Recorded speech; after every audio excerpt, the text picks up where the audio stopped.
श्री शिवाय नमस्तुभ्यम। हर हर महादेव।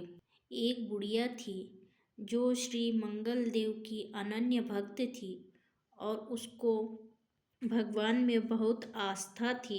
मंगल देव को ही वह अपना इष्ट मानती थी। वह हर मंगलवार को व्रत रखती थी। उसके यहाँ एक लड़का था जो कि मंगलवार के दिन उत्पन्न हुआ था, अतः उसका नाम भी उसने मंगलिया रखा था। मंगलवार के दिन वह स्त्री न तो मिट्टी खोदती थी और न ही अपने घर को लीपती थी। एक दिन श्री मंगल देव उस स्त्री की परीक्षा लेने के लिए साधु का रूप धारण करके आए और उसने घर के दरवाजे के सामने खड़े होकर हरि हर की आवाज़ लगाई। बुढ़िया ने बाहर आकर पूछा, महाराज क्या आज्ञा है? मंगल देव कहने लगे, माई बड़ी भूख लगी है, मैं भोजन तैयार करूँगा। यदि तू थोड़ी सी जमीन लीप दे तो तेरा बड़ा पुण्य होगा। श्री मंगल देव की बात सुनकर बुढ़िया ने कहा, महाराज जी, आज मैंने मंगलवार का व्रत रखा हुआ है, अतएव मैं चौका नहीं लगाऊंगी।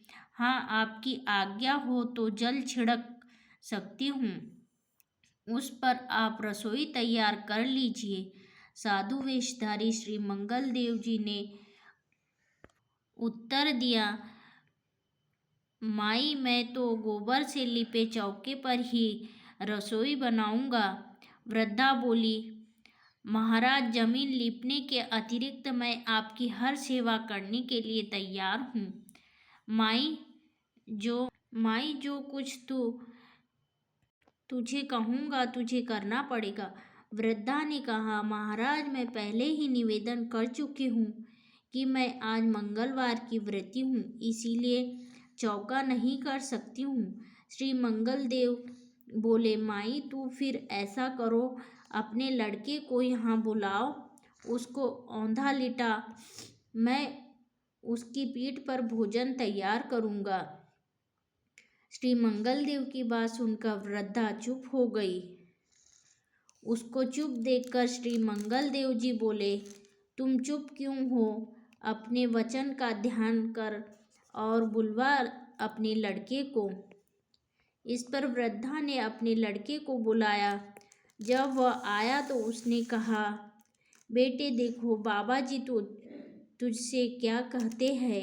इस पर लड़का मंगल देव जी के पास जाकर कहने लगा। इस पर लड़के ने मंगल देव जी के पास जाकर कहा, क्या आज्ञा है? इस पर मंगल देव जी ने वृद्धा से कहा, माई, तू इसको औंधा लिटा दे। वृद्धा ने मंगल देव जी का ध्यान करके लड़के को औंधा लिटा लिया।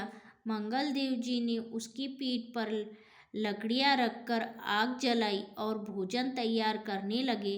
वृद्धा ने कहा, महाराज, आप भोजन तैयार कीजिए, तब तक मैं घर का दूसरा काम देखती हूँ। इतना कहकर वृद्धा वहाँ से चली गई। जब भोजन तैयार हो चुका था तब मंगल देव ने उस वृद्धा को अपने पास बुलाया और कहा, माई, तेरा लड़का कहाँ है? उसे बुला ताकि भोग ले जाए। मंगल देव जी की इस बात पर वृद्धा ने चकित होकर कहा, बाबा, यह कैसे आश्चर्य की बात है। अभी अभी तो आपने उसकी पीठ पर भोजन तैयार किया और अब आप उसे प्रसाद देने के लिए बुला रहे हो। यह कैसे संभव हो सकता है जबकि वह मर चुका है? क्या आप उसे अभी तक जीवित समझते हैं? अब आप कृपा करके मुझे उसकी याद न दिलाए और भोजन खाकर अपनी राह लीजिए। लेकिन मंगल देव जी बोले, तू जरा उसको बुला तो सही। मंगल देव के अत्यंत आग्रह करने पर ज्यों ही मंगलिया मंगलिया कहकर पुकारा तो मंगलिया एक ओर से दौड़ता हुआ वहां आ गया। मंगल देव जी ने उसको प्रसाद दिया। उसके पश्चात मंगल देव जी ने उस वृद्धा और उसके पुत्र को अपना वास्तविक रूप दिखाया। दर्शन पाकर वे दोनों गदगद हो गए। मंगल देव जी बोले, माई तेरी मुझ पे अटल श्रद्धा है, अतः तुझको कभी कोई कष्ट नहीं पहुँचेगा। जय श्री राम, जय हनुमान।